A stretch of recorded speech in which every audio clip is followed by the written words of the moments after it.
Hello my dear students.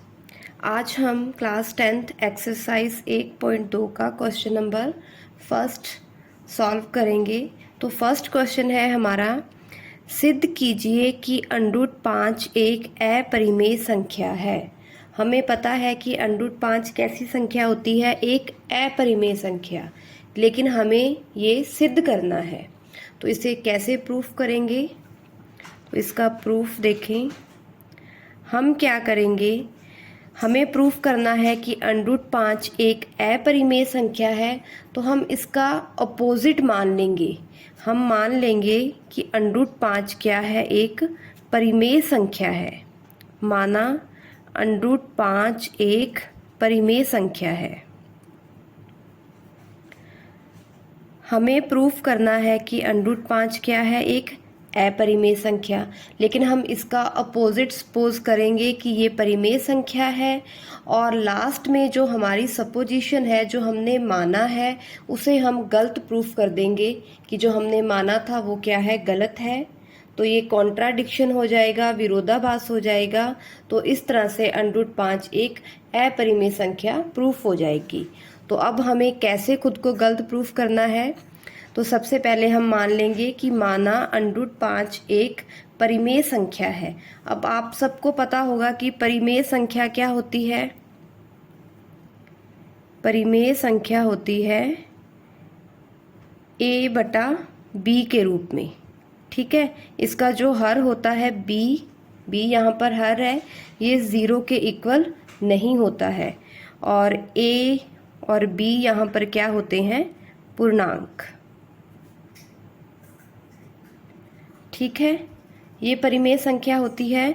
तो √5 किसके equal होगा, a/b के, क्योंकि हमने इसे परिमेय संख्या माना है, तो वो इस फॉर्म में होगा a/b।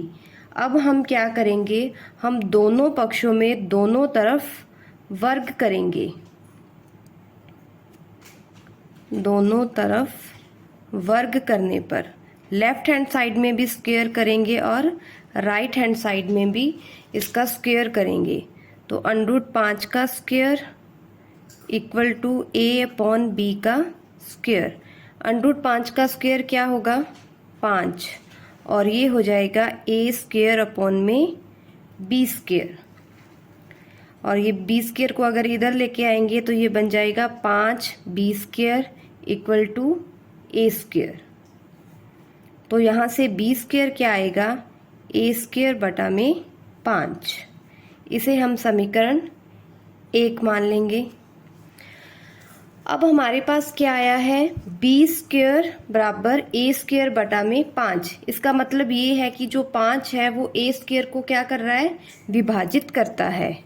इसके बटा में है ना, तो हम क्या लिखेंगे, अतः 5 है जो वो a² को विभाजित करता है।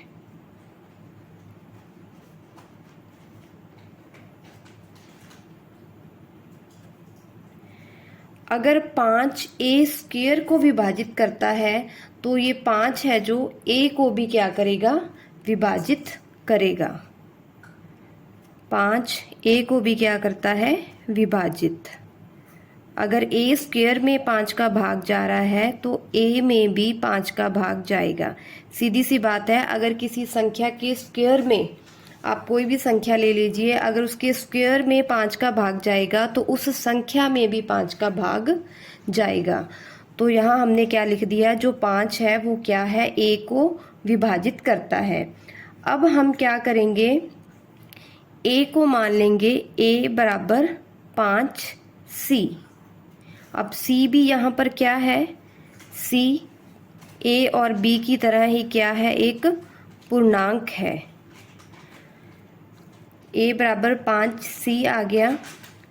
तो यहाँ अब हम क्या करेंगे, फिर से इनका स्क्वायर करेंगे, वर्ग करेंगे। दोनों तरफ दोनों पक्षों में वर्ग करने पर लेफ्ट हैंड साइड और राइट हैंड साइड, दोनों साइड में हम इसका स्क्वायर करेंगे। तो ये आ जाएगा हमारे पास a² इक्वल टू 5c का स्क्वायर।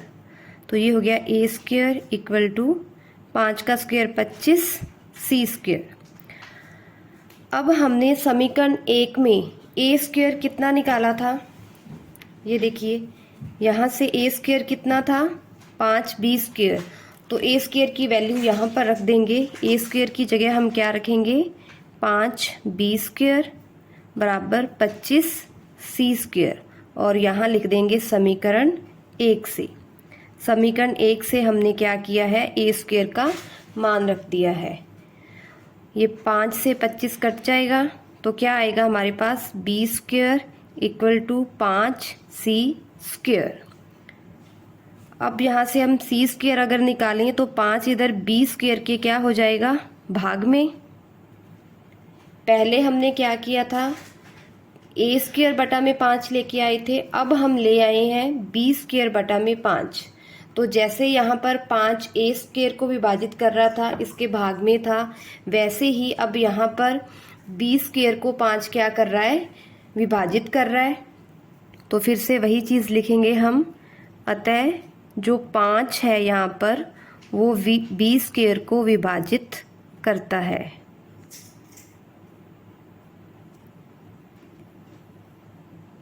अगर b स्क्वायर में 5 का भाग जा रहा है तो b में भी इसका भाग जाएगा, तो 5 b को भी क्या करता है विभाजित करता है।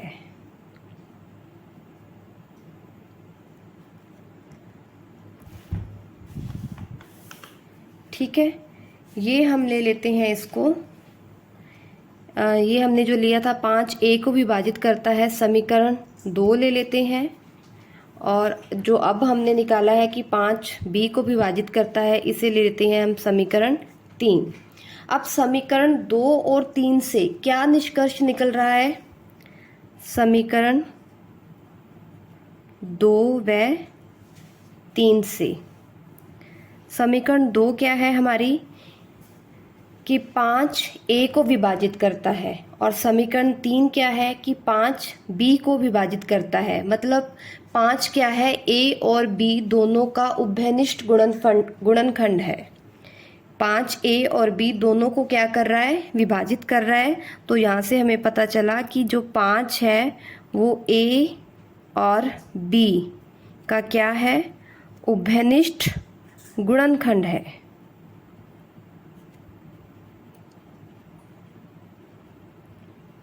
पाँच ए और बी का उभयनिष्ठ गुणनखंड है। तो यहाँ से हमें पता चला है कि 5 ए और बी का उभयनिष्ठ गुणनखंड है। लेकिन हमने ए और बी क्या लिए थे, एक परिमेय संख्या ली थी a बटा बी, जहाँ पर b क्या था 0 के इक्वल नहीं था। a और b क्या थे पूर्णांक भी थे, और a और b दोनों क्या हैं सह अभाज्य, तभी परिमेय संख्या बनेगी। हमने इसे परिमेय संख्या लिया था। लेकिन अब हमने क्या प्रूफ कर दिया कि जो 5 है वो a और b दोनों का क्या है उभयनिष्ठ गुणनखंड है। तो ये तो इस कथन का क्या हो गया कॉन्ट्राडिक्शन हो गया, विरोधाभास हो गया, क्योंकि a और b तो क्या है सह अभाज्य, लेकिन हमने 5 क्या बना दिया इसका उभयनिष्ठ गुणनखंड। तो हम क्या लिखेंगे, चूंकि यह विरोधाभास है, कॉन्ट्राडिक्शन है, विरोधाभास है कि a और b क्या है सह अभाज्य। जब ये सह अभाज्य है तो इनका कोई भी उभयनिष्ठ गुणनखंड नहीं हो सकता। हमने क्या निकाला कि 5 a और b का उभयनिष्ठ गुणनखंड है, लेकिन a और b तो क्या है आपस में सह अभाज्य, क्योंकि परिमेय संख्या ली थी। तो ये क्या हो गया इस कथन का कॉन्ट्राडिक्शन हो गया, विरोधाभास हो गया। तो जो हमने माना था, जो कल्पना की थी, वो हमारी कल्पना क्या है गलत है। अतः हमारा मानना गलत है। हमने क्या माना था कि √5 क्या है एक परिमेय संख्या है, और हमारा मानना क्या हो गया गलत, इसलिए √5 क्या है एक अपरिमेय संख्या है। √5 एक अपरिमेय संख्या है। तो ये इस क्वेश्चन का है सॉल्यूशन।